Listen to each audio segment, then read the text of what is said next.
তো হঠাৎ একদিন তোয়েবদা বলল, চল বকখালি ঘুরে আসি। আর তোয়েবদা ने बोल दिया जाने का तो जाने का। তাই প্ল্যান হলো, প্যাকিং হলো, পরের দিন সকালে ট্রেন। আর আমরা যারা এক্সাম দিতে সময় মতো বের হই না, তারা একটা ট্রিপের জন্য ঠিক সময়ে উঠে পড়বো? এটা হতেই পারে না। তবুও হাতে অল্প কিছু সময় রেখে বেরিয়ে পড়লাম। আমরা ঘাড়ে ব্যাগ আর হাতে ব্যাট নিয়ে।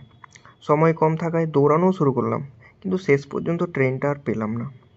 অবশ্য ট্রেনটা পেয়েই যেতাম, শুধু একটি ছেলের জন্য আমাদের লেট হয়ে গেল। সে আর দৌড়াতেই পারছিল না। থাক, তার নাম বলে সবার সামনে আর হাইলাইট করছি না।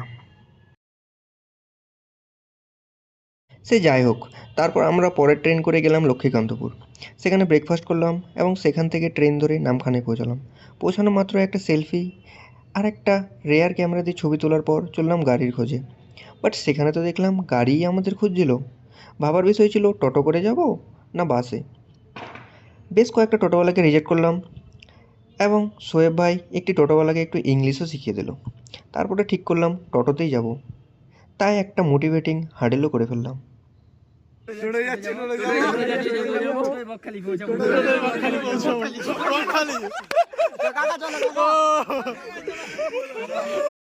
তারপর আর কি, টোটোতে বসে না শোনানোর মতো গান শুনতে শুনতে পৌঁছে গেলাম বকখালি।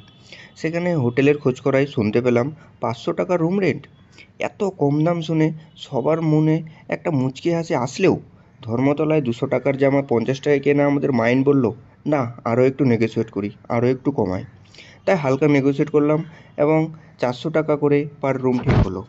তারপরে রুমে গেলাম, ফ্রেশ হয়ে রেডি হয়ে কিছুজন বেরিয়ে পড়লাম বিচের জন্যে, আর কিছুজন লাঞ্চের ব্যবস্থা করতে। লাঞ্চ কী করা যাবে সেটা নিয়েও আলোচনা হয়েছে।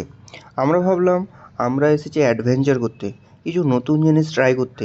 আর সমুদ্র সৈকতে তো বিভিন্ন ধরনের মাছ পাওয়া যায়।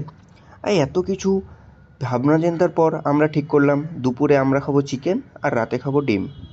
লাঞ্চের ব্যবস্থা করার পর সবাই যোগ দিলাম বিচে, কিছু ব্লগ বানালাম।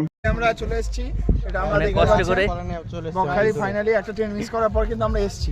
আমরা এটাই আমাদের সাফল্য।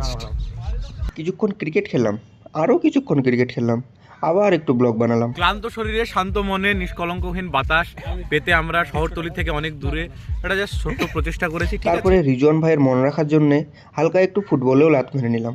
ফুটবলের মতো ফালতু একটা খেলা খেলার পর আমাদের মনে হলো এবার স্নান করে নেওয়া উচিত। তাই নেমে পড়লাম সমুদ্রে। সমুদ্রে নেমে স্নান করা বাদ দিয়ে সবাই আমরা ছবি তোলাতেই ব্যস্ত হয়ে পড়লাম। বসে ছবি, দাঁড়িয়ে ছবি, একা বসে ছবি, একা শুয়ে ছবি, সবাই শুয়ে ছবি, লাফাতে লাফাতে ছবি, কাছ থেকে ছবি, দূর থেকে ছবি, দুজন বসে ছবি, দুজন শুয়ে ছবি, সবাই বসে ছবি, সবাই দাঁড়িয়ে ছবি, ক্যান্ডিড ছবি, সেলফি ছবি, রেয়ার ছবি, সাইড থেকে তাকিয়ে ছবি, সামনে তাকিয়ে ছবি, মাথায় হাত দিয়ে ছবি, ঘাড়ে হাত দিয়ে ছবি, ফুটবলের সাথে ছবি, দুই ভাইয়ের ছবি, এক ভাইয়ের ছবি, এসআরকে পোজে ছবি। সব কিছু ছবি তোলার পরে আমাদের মনে হলো আমাদের কারোরই মুড ভালো নেই, অবভিয়াসলি আমার রুমমেট তৈবুদ্দা ছাড়া। তাই আমরা সবাই উঠে আবার হোটেলের দিকে রওনা দিলাম। হোটেলে এসে চেঞ্জ করে লাঞ্চ করতে গেলাম এবং লাঞ্চ করে সেখান থেকেই টোটো করে গেলাম ঘাটে। এই জায়গাটা সত্যি খুবই সুন্দর ছিল, সানসেটটা দেখতে খুবই সুন্দর লাগছিল। তারপরে ম্যানগ্রোভ ফরেস্টে গেলাম, সেখানে সুব্রত ভাইয়ের পুরনো বন্ধু তথা ফিশারম্যানের সাথেও দেখা হয়েছিল। অবশেষে আরও একটি ঘাটে সন্ধ্যার দিকে গিয়ে সবাই মিলে বসে একটু হালকা আড্ডাবাজি করে কিছু পিক তুললাম এবং ইঞ্জা ভাইয়ের পিক তোলার অবিশ্বাস্য টেকনিক দেখে ফিরে আসলাম হোটেলে। হোটেলে মশা খুব, তেলনপতার আবিষ্কার না হয়ে যায় তাই ভেবে জোরে ফ্যান চালিয়ে ঘুমোলাম সবাই। পরদিন সকালে অটো করে নামখানা আর সেখান থেকে পার্ক সার্কাস হয়ে আবার ফিরে আসলাম আমাদের হস্টেলে। ট্রিপটা একদিনের হলেও খুব মজার ছিল। হোপফুলি নেক্সট ইয়ারেও তৈবুদ্দাকে ডেকে এনে এরকম কিছু একটা করতে হবে। Thank you.